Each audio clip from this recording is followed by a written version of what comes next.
Run your law firm the right way. This is the Maximum Lawyer Podcast. Your hosts, Jim Hacking and Tyson Mutrux. Let's partner up and maximize your firm. Welcome to the show.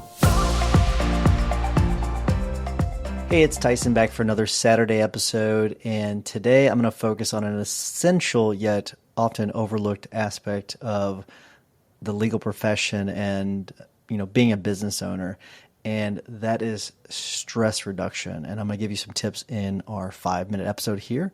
And so here we go.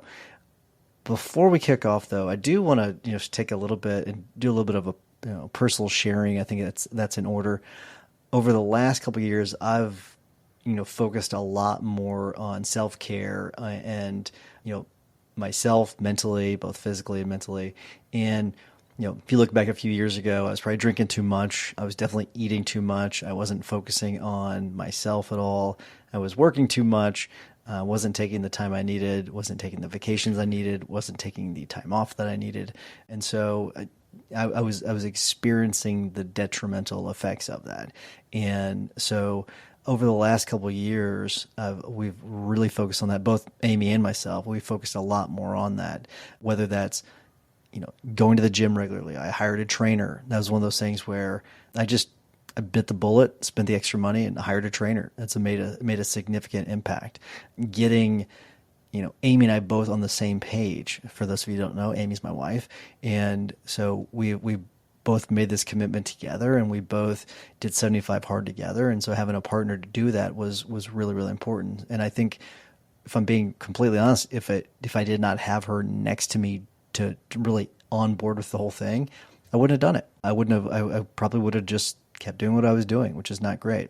And whether it's, cold plunging or even, we even have, group yoga at the firm. One of our employees is a yogi and teaches yoga every other Tuesday. So things like that have had a really positive impact on my stress levels and overall well-being. And that's really what led to this episode. So hopefully you get some things from it. I'm not going to cover everything, but I am going to cover a few things that I think are really, really important. If you do have a topic that you want me to cover on these episodes, though, I'd love for you to share with me, and just text me at 314-501-9260, and I'll be happy to cover it if I can get to it.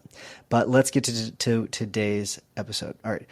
One of the easiest and simplest ways that I control my stress throughout the day, and I'm giving you some simple things because I think that they're easier to implement. All right. And the first one is the breathing. It's the power of breathing.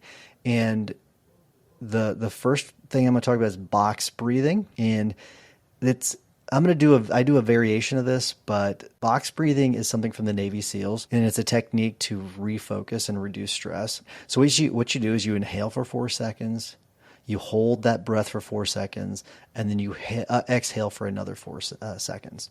And hold it once more for 4 seconds. So repeat until you achieve that sort of state of calm. Okay. And so my variation of that is what I'll do is I'll actually breathe in for 10. I'll hold for 10 and I'll breathe out for 10. And sometimes I'll even force myself to try to go up to 20. Now, I'm not saying you have to do that, but it is one of those things where that breathing technique is something that can really help me recenter.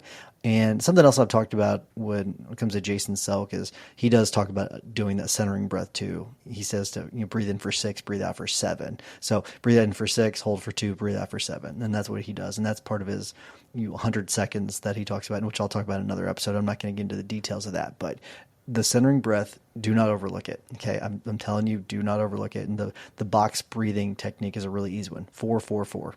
Just remember that, 4 seconds. Tip number 2 is turn off the notifications.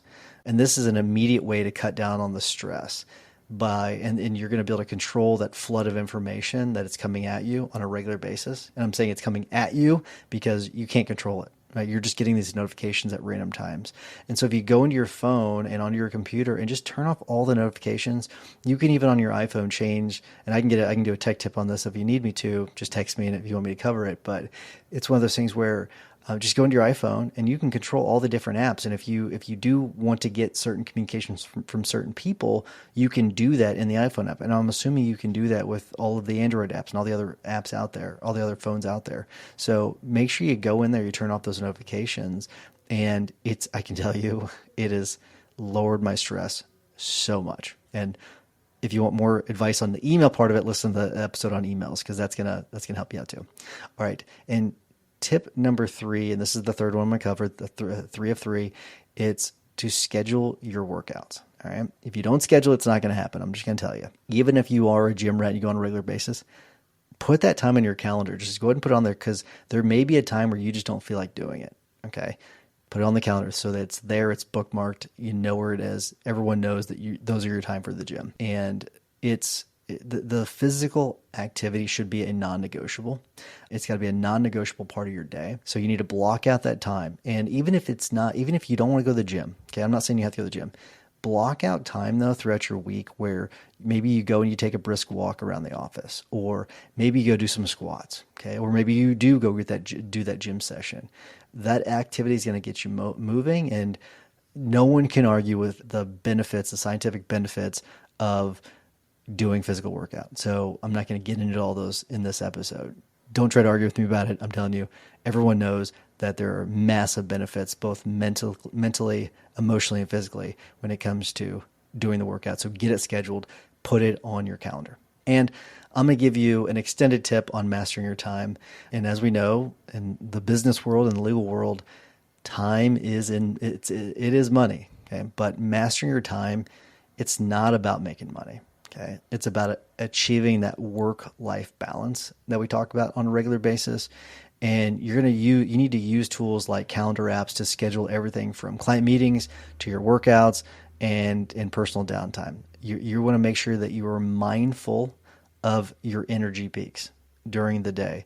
So whenever you're scheduling things out, all right, so I talk about calendaring quite a bit, and I do it in another episode, but when you're scheduling out your items, so this is the bonus tip, is be mindful of your energy peaks. I know that my best thinking time is in the mornings. So whenever Elizabeth schedules things for me, the thinking time is in the mornings.